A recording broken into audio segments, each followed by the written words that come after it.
Brutal is not your word for it. From your position, the cutoff was not brutal. It was necessary. It was the natural, honest, finally arrived at conclusion of someone who had extended themselves past the ordinary limits of what extending is reasonable to ask of a person, who had absorbed more than their share of the connection's costs, who had arrived at the genuine, private, not performing for anyone place of having nothing left to extend. The cutoff was not designed to be brutal. It was designed to be honest, to be final in the specific, clean, no more ambiguity way that the pattern's continuous cycling had never permitted the connection to be.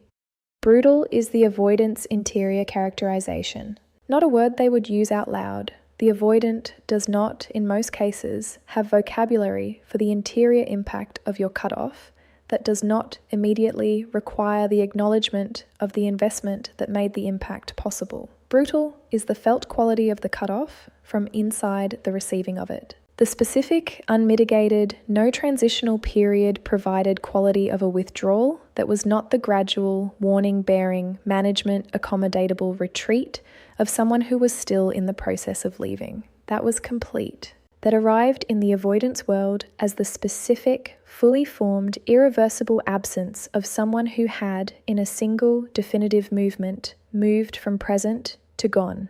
The management system was not prepared, and unprepared management systems sustain injuries. The injury is not metaphor. The avoidance psychological architecture, while extraordinarily resilient against most relational inputs, has specific vulnerabilities. The vulnerabilities are the places where the management system's design did not account for a particular type of input, where the system was built around the assumption that certain things would not happen, and where the happening of those things bypasses the management's protective function and reaches the interior directly. The cutoff bypassed the management's protective function. The management was built, as examined throughout these pieces, to handle the relationship's ordinary dynamics, the reaching and the withdrawing, the expressed need and the managed distance, the warmth and the retreat, the continuous cycling management accommodatable dynamics of a connection that was always in motion, always providing the specific inputs that the management's protocols were designed to process. The management was calibrated on this dynamic. It had a response for every input the dynamic produced. It was, within the parameters of the dynamic's ordinary operation, extraordinarily effective. The cutoff was not within the parameters of the dynamic's ordinary operation. It was the cessation of the dynamic, the complete withdrawal of all the inputs, the reaching, the expressing, the orienting, the warmth, the hope, the continuous ambient presence of someone who was still, however distantly, still in the dynamic. The cutoff did not produce a new input for the management to process. It removed all the existing inputs simultaneously, and the management system, designed to process inputs, has no protocol for their complete withdrawal.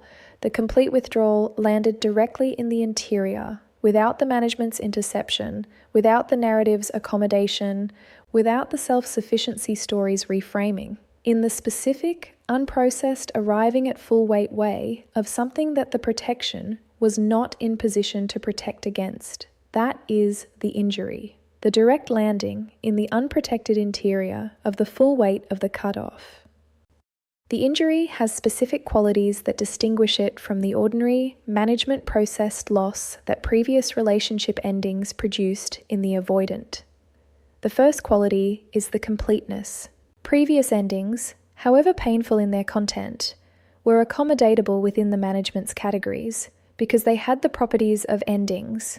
They were events, with the event properties of occurring at a specific time, of producing a specific change in the relational landscape that the narrative could then organize around. The management has categories for events. It can process them, accommodate them, install them in the narrative framework that makes the loss something that happened and that the self-sufficient person has, over the appropriate period, moved past.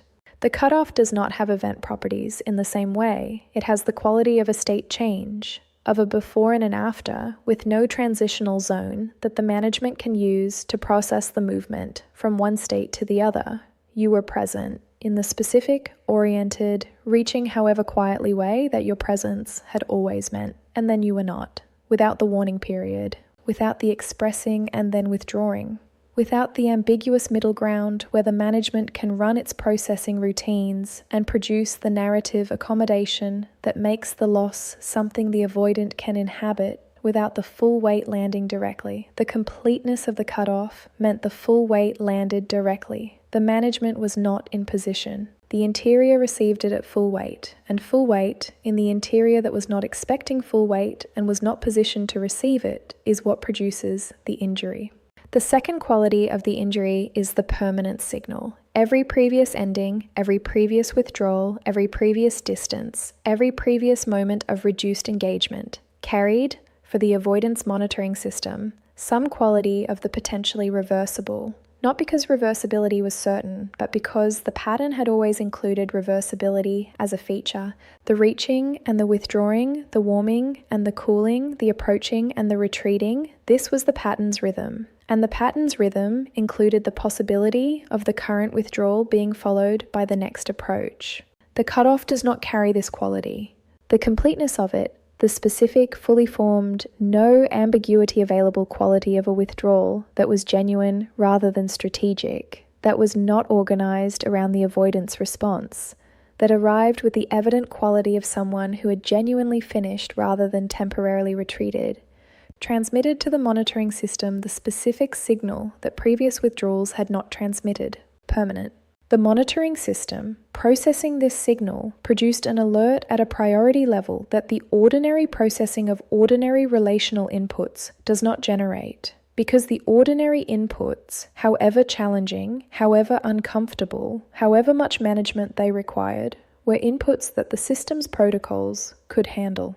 The permanent absence signal is outside the ordinary input categories. It is the signal that the background assumption, examined in the panic stages piece, has not merely been disrupted, but has been eliminated.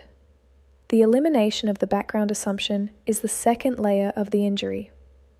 The management was not only unprepared for the direct landing of the full weight, it was unprepared for the signal that the thing it had always assumed would be available, your orientation, your warmth, your continued presence as a background resource the avoidant could draw on without fully acknowledging the drawing, was gone, not reduced, not temporarily withdrawn, gone. The third quality is the absence of the usual injury management tools. When the avoidant sustains an ordinary relational injury, the hurt produced by conflict, by loss, by the ordinary disappointments of connection, the management has tools.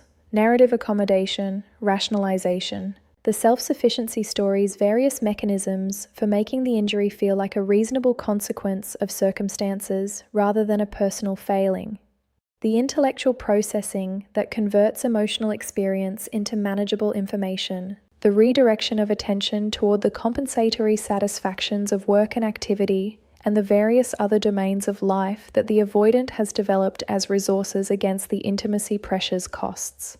The cutoff's injury is not amenable to these tools, not because the tools are unavailable. The avoidant still has them, still deploys them with the practiced efficiency of someone who has been using them for decades, but because the injury has reached the level at which the tool's function is to manage around the injury rather than to address it. The narrative can accommodate the cutoff, can install it in the story as one more ending in a history of endings, can construct the frameworks that make it processable. But the installation and the construction do not reach the place where the injury lives. The injury is in the interior, below the narrative's level.